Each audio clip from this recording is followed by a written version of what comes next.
हुकूमतों पर अवाम का एतमाद। सऊदी अरब दुनिया में पहले नंबर पर। एक अच्छी हुकूमत का सबूत इस पर अवाम का एतमाद है।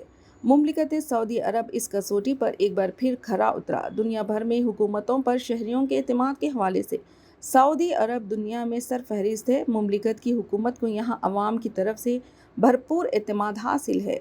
ट्रस्ट रिपोर्ट 2024 इंडिकस जो हुकूमत और शहरियों के दरमियान एतमाद और एतबार की सतह जांचने के हवाले से सऊदी हुकूमत सरफहरिस्त है, जिसने 86% अवाम का एतमाद हासिल किया। ये गुज़िश्ता साल के मुकाबले में 5% ज़्यादा है।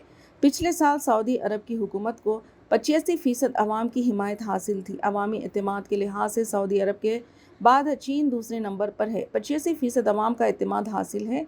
इस फहरिस्त में मुत्तहिदा अरब इमारात 84% के साथ तीसरे और सिंगापुर 77% के साथ चौथे नंबर पर है। रिपोर्ट में बताया गया है कि सऊदी अरब कारोबारी शोबे के एतमाद के इंडेक्स में आलमी सतह पर चौथे नंबर पर आ गया और रिपोर्ट में शामिल 28 ममालिक में से मीडिया एतमाद के इंडेक्स में 7वें नंबर पर है। ये रिपोर्ट में मुमलिकत की सरफहरिस्त होने और सऊदी विजन 2030 के मंसूबों और इक़दाम के नतीजे में दीगर इशारों में होने वाली पेशरफ्त और वली अहद मोहम्मद बिन सलमान की क़यादत में इक़्तिसादी और समाजी इस्लाहात के असरात नुमायां तौर पर देखे जा रहे हैं।